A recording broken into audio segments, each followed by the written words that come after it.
किसानों का आंदोलन देश के अंदर राइट टू एक्सप्रेशन या बोलने की आज़ादी को बचाने का आंदोलन भी है। अगर ये आंदोलन भी डर गया, बैठ गया, तो दिल्ली में तो धारा 44 है ही।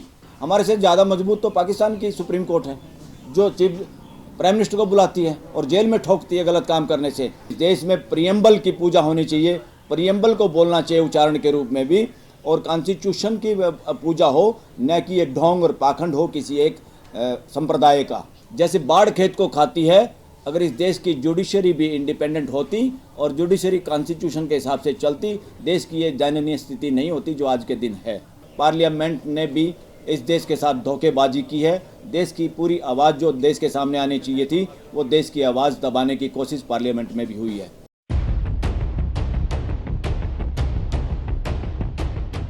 साथियों, एक तो देश में जो बहुत सालों तक दुष्प्रचार होता रहा रिजर्वेशन के नाम पे, आरक्षण के नाम पे, और कुछ लोग दुष्प्रचार करते रहे जो सिस्टम पे कब्जा किए हुए थे और जो लगातार सिस्टम पे कब्जा रखना चाहते हैं, उन्हीं लोगों के हाथों में सरकार रही, उन्हीं लोगों के हाथों में जुडिशरी रही, उन्हीं लोगों के हाथ में प्रचार तंत्र रहा। इन्होंने लोगों के दिमाग में डाल दिया ये रिजर्वेशन बहुत गलत चीज़ है और इसमें योग्य लोगों की बजाय बिना योग्यता के लोग आ जाते हैं और दूसरों का हक मारा जाता है। ये दुष्प्रचार करके इस देश के बहुजन समाज को भी गुमराह करने की कोशिश की लगातार होता रहा देश में।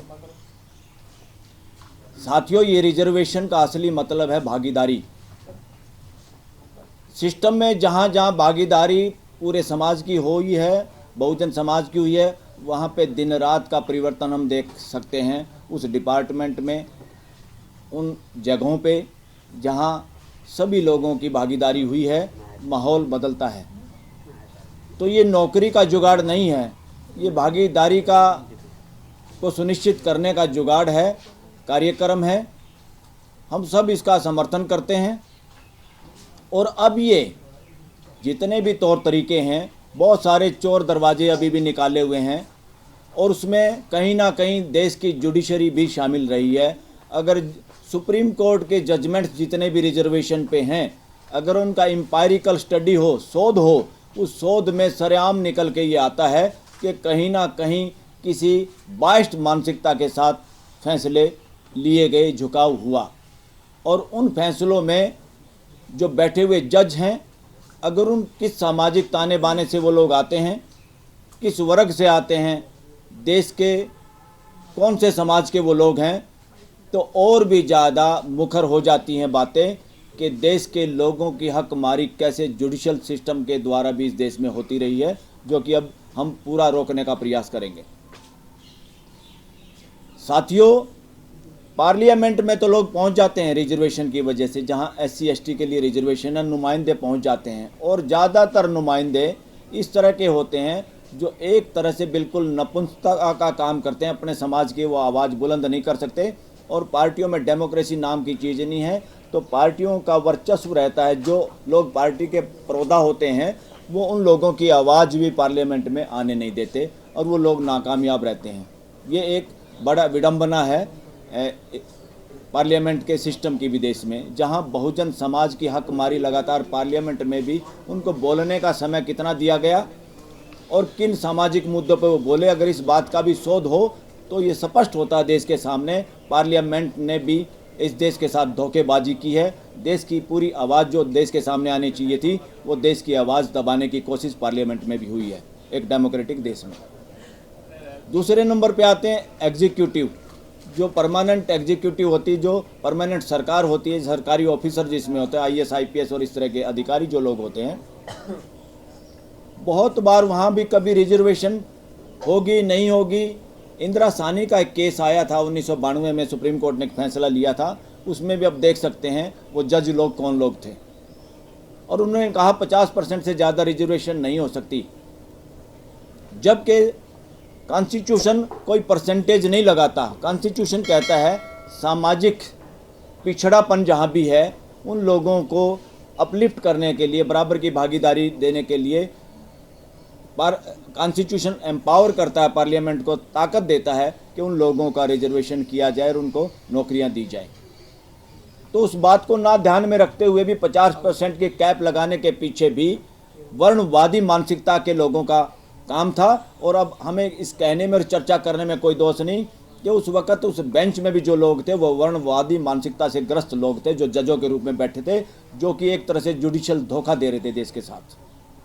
धीरे धीरे माहौल बना, प्रेशर बना और रिजर्वेशन साउथ इंडिया में खासतौर पर तमिलनाडु ने जो 50% से भी आगे बढ़ाने का काम किया।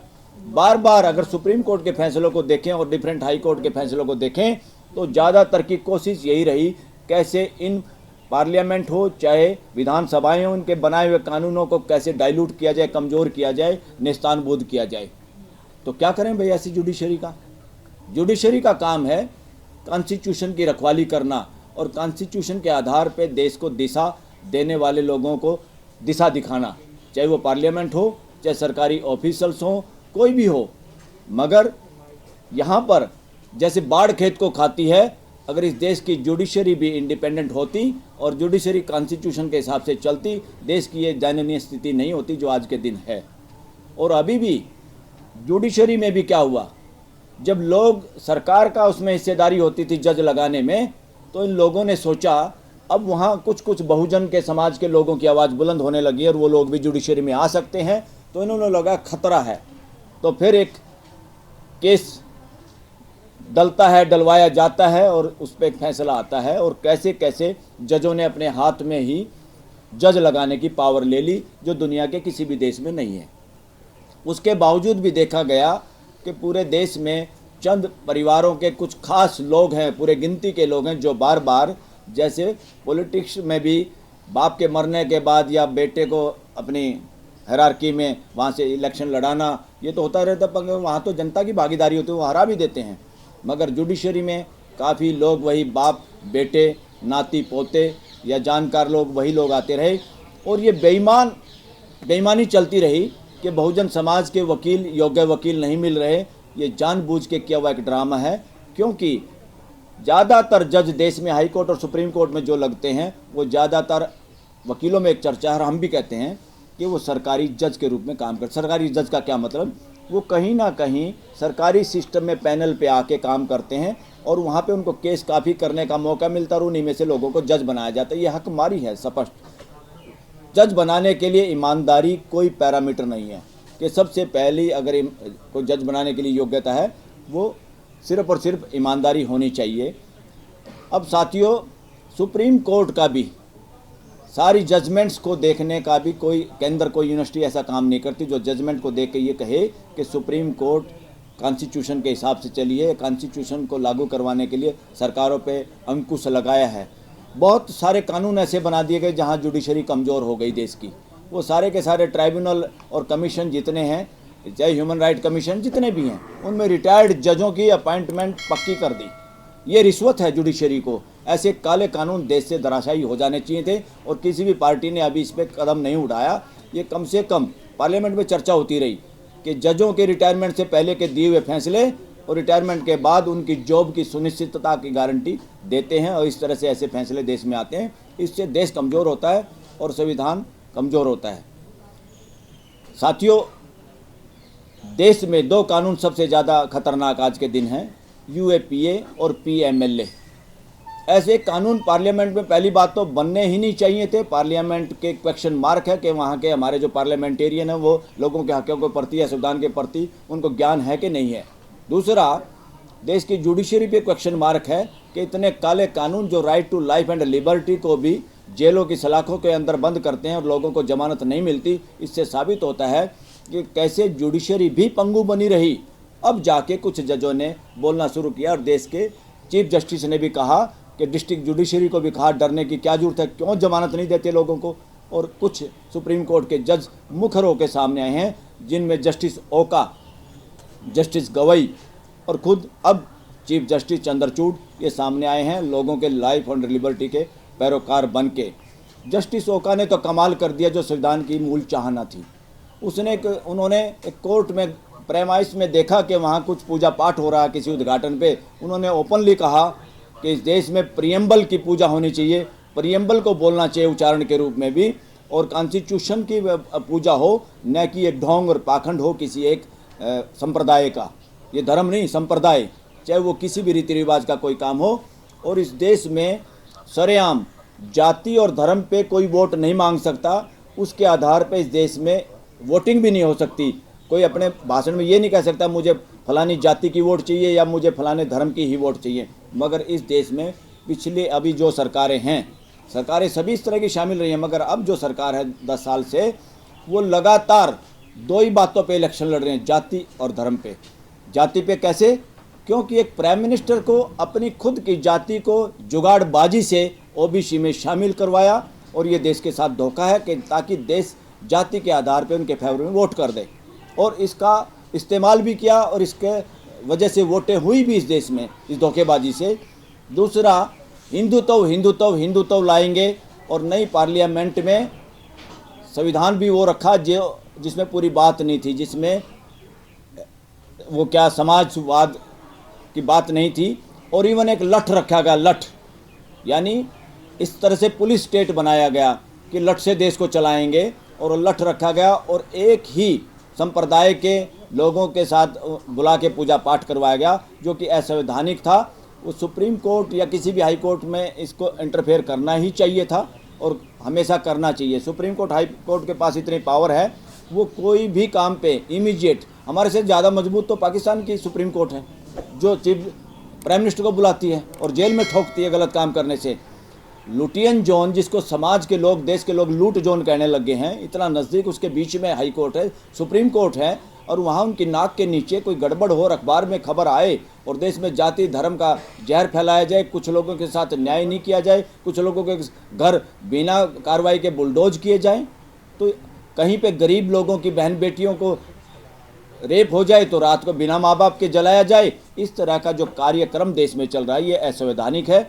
और हाई कोर्ट और सुप्रीम कोर्ट का सुओ मोटो एक्शन नहीं लेना, इससे अपने आप पता चलता है कि बहुजन समाज के लोग हाई कोर्ट और सुप्रीम कोर्ट में नहीं है, इसीलिए ये स्थिति है। जितना हाई कोर्ट और सुप्रीम कोर्ट कमज़ोर होता है, देश में उतनी ही तानाशाही बढ़ती है, और उसका रिजल्ट हम सब के सामने है। इमरजेंसी में जो सारे जज एक आध को छोड़ के लंबे लेट गए थे, और आज भी स्थिति कुछ जजों की वजह से थोड़ी सुरक्षित है, वरना माहौल लगभग उसी तरह से है देश में। इसलिए देश के लोगों को इसमें जागने की जरूरत है। और रही एमएसपी पे भी, क्योंकि मैं किसान परिवार से आता हूँ, एमएसपी का मतलब ये है सरकार से पैसे नहीं लेने, जो बिचौलिए व्यापारी सस्ता खरीद के और सरकार को कहते हैं हमने एमएसपी पे खरीदा, और फिर महंगा चावल सेलर वाले और ये इसको बेचते हैं, तो वो जो ठग हैं बीच में, वो ठग वही हैं जो सरकार को रिश्वत देते हैं, या ठग वो वही हैं उनके बहन भाई हैं जिनका मीडिया है। तो उनकी ठगी बचाने के लिए किसान सड़क पे हैं, और वो इधर उधर की बातें करके घुमा के देश का इतना नुकसान हो जाए। देश का नुकसान नहीं होगा, ठगों को जूते लगेंगे इसमें। जो ठग, चंद लोग ठगी देश के साथ मार रहे हैं, जिनके घर 50-50 मंजिल के हैं, उन ठगों का इलाज होना है एमएसपी देने से। एमएसपी एक तरह से किसानों की लागत और उनकी मजदूरी मिला के एमएसपी होती है, और इसलिए एमएसपी किसानों का मांग ही नहीं है, एमएसपी किसान और मजदूर की लाइफ लाइन है। सबको मिलके इसमें आगे आना पड़ेगा साथियों। और किसानों का आंदोलन देश के अंदर राइट टू एक्सप्रेशन या बोलने की आज़ादी को बचाने का आंदोलन भी है। अगर ये आंदोलन भी डर गया, बैठ गया, तो दिल्ली में तो धारा 44 है ही, सबको पकड़ो गिरफ्तार करो, तो देश में भी लोग बोल नहीं पाएंगे। इसलिए किसानों के आंदोलन को गति देना, जिनके सामने बंदूक और कीलें गाड़ी गई हैं, वो अभी भी सीना तान के खड़े हैं। देश में अगर लोगों के फंडामेंटल राइट बचाने हैं तो किसानों का भरपूर सहयोग करिए और उनके आंदोलन में शामिल होइए। थैंक यू वेरी मच, धन्यवाद।